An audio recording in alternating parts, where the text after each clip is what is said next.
if you haven't figured it out, BK is taking over. It's all girls. It's amazing. We're killing it. It's going to be fun. You get to hear from my awesome friend Helena next week. Not to put her on the spot or anything, but she's got a really cool message. So, all right, we're going to get started. How many of you love math? Anybody like math? Okay. All of you that like math, we're not your friends. You can stay, but we're not friends. Got it? Okay, I love you all. What you need to know about me is I am not good at math at all. I got addition, possibly. You give me 2 plus 2, it's 5. I'm just kidding. 2 plus 2 equals 4. Right? Subtraction will probably take me a little bit longer. You know, the like, okay, 10 and then you minus. Like that just doesn't compute a little bit. You get to multiplication. If it's 9s, forget it. Just don't. I know Helena told me a trick this week, and I forgot it. Yeah, the finger trick, I already forgot it. I know, yeah. Multiplication, no thank you. Anything beyond that, anybody else got all the crazy, like, formulas in their brains? Yeah, don't ask me. I can find sales tax because I like to shop, and that's about it, okay? So, what you need to know is I'm not good at math at all. At all. And in high school, I was a sophomore, and this is where my story starts. I was a sophomore, and you guys probably know that if you're on the track in high school, the first thing you start with is Algebra 1. Right? How many of you are in Algebra 1? Great stuff. How many of you are sophomore and you're taking geometry right now?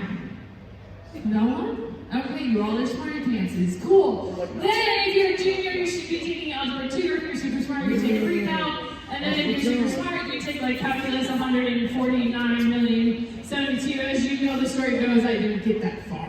Okay? So I'm a sophomore in high school, so I should be in what class? Geometry. I should be in geometry. Well, I was actually a sophomore in Algebra 1. I was a sophomore in Algebra 1. And the reason I was a sophomore in Algebra 1 was because I was diagnosed with dyslexia and ADHD at the age of 10. Okay, so I had a learning disability all throughout middle school, high school. I could not read. It was really sad, but here I am. Okay, and so I'm in this class. I'm a year behind because my math skills are terrible. Right, I can only add. And so I'm in this class and I'm sitting there, and you know what? I was like, I'm gonna own this year.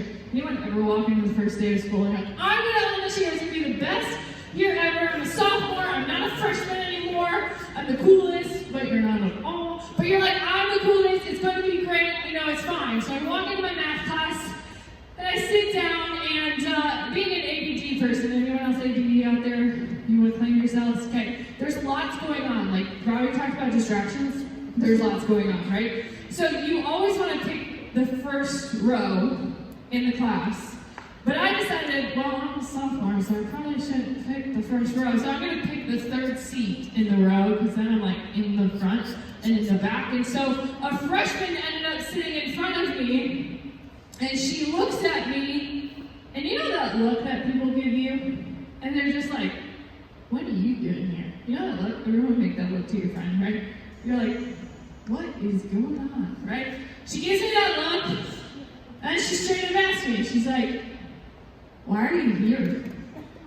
And I was like, well, you see, I'm dyslexic and I'm AD, and then I couldn't read, and then I give her the sob story and tears. I'm just kidding. I just told her I was a year behind because I'm not good at math. And she gives me that look again. And she goes, you know the look where they give up and down, the judgment look? She does that. She goes, no, it's because you're stupid. And I picked up my books, and my mom worked at the school at that time. Tears in my eyes, walked straight into class. My teacher, Jill. I was like, I don't even care. I didn't hear a soul. I walked to my mom. See, I had been bullied all the way from 4th grade till I was a sophomore in high school because I was defined by my disability. And somebody called me out and said something about me. Harvard Business released an article about criticism versus compliments. They found that in a person's mind, one critical remark is equal to 5.6 compliments. If I break that down for you, that means 1 mean compliment has the ability to undo 6 nice compliments. I want to say that again. One mean comment has the ability to undo 6 nice compliments. How we choose to speak has the potential to burn people to the ground, and if we're honest, it allows us to see people in their truest form.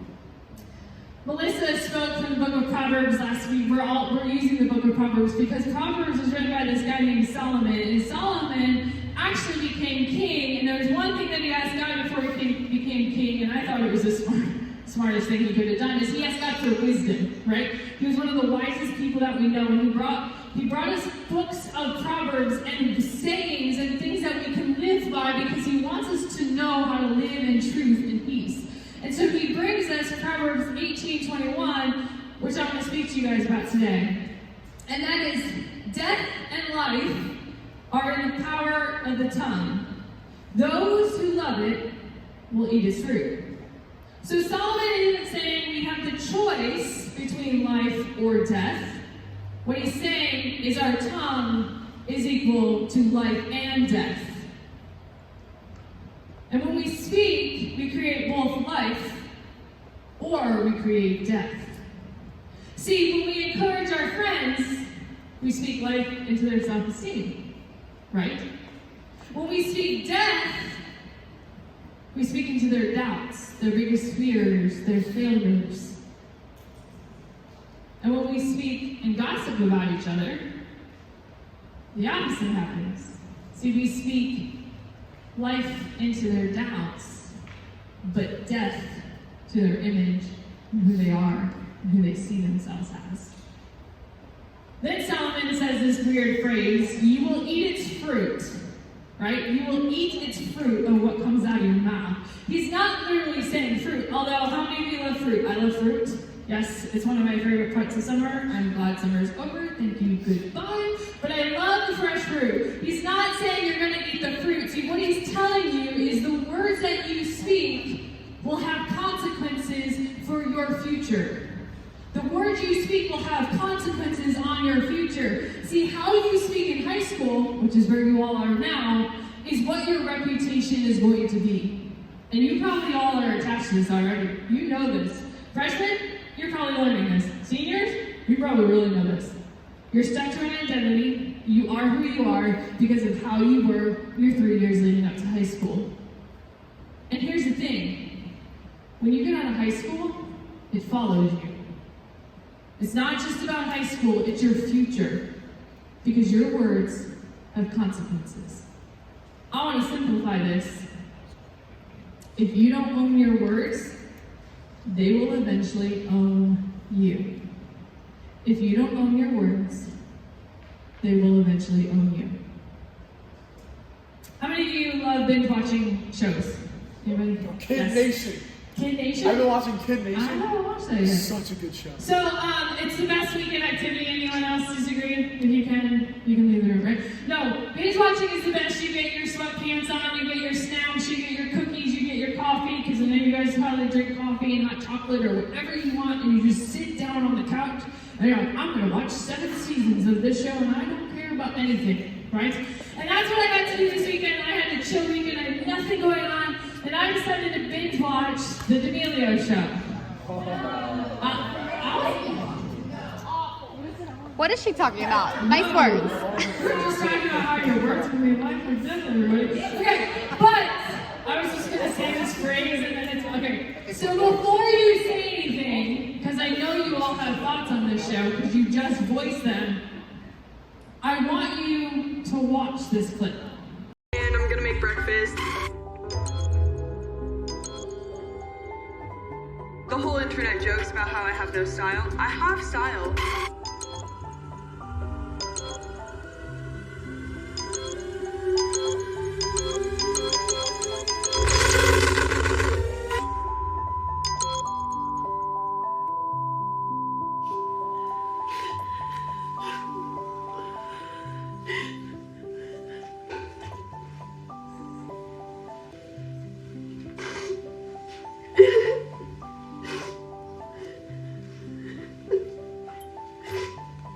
just makes me feel like I don't deserve anything.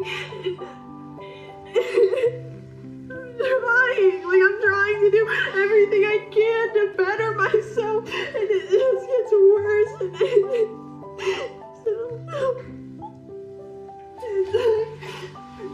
The weird, like, Let that sink in. I want you to let that sink in. Think of what happened. The text messages, the comments. See, Dixie was so hurt by other people's words, it debilitated her. That clip goes on for another 5 minutes of her bawling her eyes out. 5 minutes because your words bring life or death. She shut down, and just like me when that student came and those words came out of their mouth, nothing else mattered. It was dead. First thing I want you to write down is gossip comes with a price. Your gossip comes with a price. See, the words you speak behind people's backs or even in front of their face will break them. If we're truly honest, you don't know how your words affect other people, do you? You didn't see Dixie crying because of your comment. You didn't know how heartbroken she was because you decided to say something mean. You don't know how your words will affect the people you talk about. Can we talk about traditional gossip? Stop it. Stop the gossip. Stop the hurt. Stop the beating people up. You're better than that. You're called to love others. You're called to build people up. Stop it. Have you ever been on the receiving end of gossip? Yes? Stop. You know it's heartbreaking. You know it's life-changing. You know it cuts them to the core. You know it breaks them down. And no, if you've never been gossiped about, I'm going to tell you it sticks. See, that girl telling me I was stupid, it stuck with me for 5 years, all the way through college. I'm not good enough. I'm not going to graduate. I can't get my degree because I'm stupid. 5 years of my life because somebody's words stuck with me.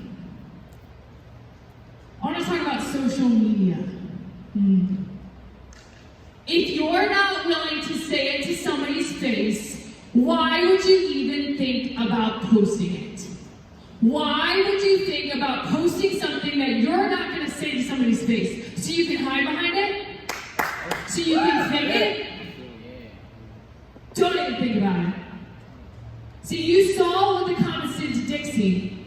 They were probably, oh, well, I'll just say this about her because it's true. I'll just say this about her. No, because it broke her down. And I know stories of kids that have broke all the way to their core because of words that people have chosen to say it behind their back or in front of their face on social media. And I will tell you that cyberbullying has no escape.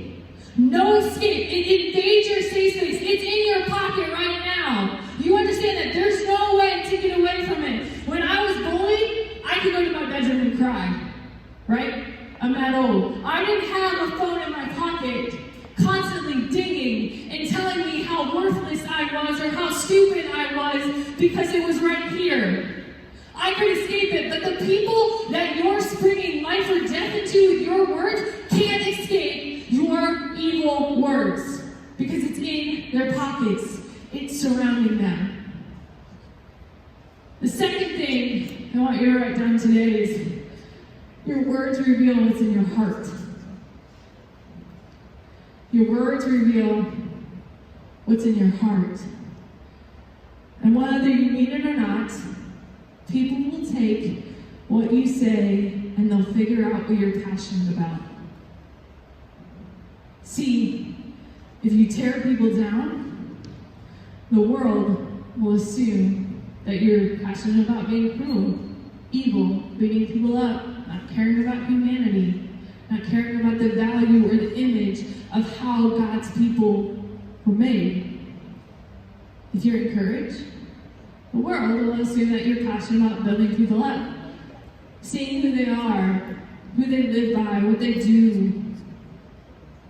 More so, your words reveal what's in your heart, and then based on everything you say, the world will know what fuels you. Who's behind those words? Who do you live by? Are you a true person? What fuels you? So who are your influences? Who are you surrounding yourself with? Melissa spoke last week, and her main point was who you befriend is who you become. So are your friends giving life to others? Or are they the people tearing others down? Do you want to be associated with that reputation for the rest of your life because who you befriend is who you become? So if they're like that, then you're going to be like that too. Sorry. Who is your influences? Also, who's the popular people you're looking to? Right? You know, there's influencers, whatever. Who are you looking to? Are the people surrounding them being built up? Or are they the person on TikTok making fun of people? Right? Because that's where your influence is coming from. That's where your heart is being revealed. Who are your influences? Because your words will reveal what's in your heart. And based on everything you say, the world will know what fuels you. I want to finish with Luke 16:45. It says, the good person out of the good treasures of his heart produces good. And the evil person out of his evil treasures produces evil. For out of the abundance of the heart, his mouth speaks. Guys, a good person produces good, gives good, builds others up, shows them the love of Christ, moves them past their sin and their debt, and brings them to hope and love. And an evil person tears them down, bullies them, gets them to the point where they don't think they're worth it anymore, and they feel like nothing. See, if we're called to use our words for life, then we must remember that our words and our actions ultimately point back to Jesus. I must say that again. If we're called to use our words, then we must remember that our words and our actions ultimately point back to Jesus. So are your words giving life, or are they giving death? Let's pray. God, we are so thankful for this story, for this verse in Proverbs, that we can learn that we have the power to bring life or death in people's situations. God, I pray for a heart change in us right now, God, because we understand the power that is set before us, the power that you've given us to bring life or death into people's situations. God, I pray that as we go this week, we remember this, we live by this, we see the true in this, that we are the life givers into people's lives, and that we can just live our lives according to your plan, God. I pray that you be with us, and we praise your name. Amen.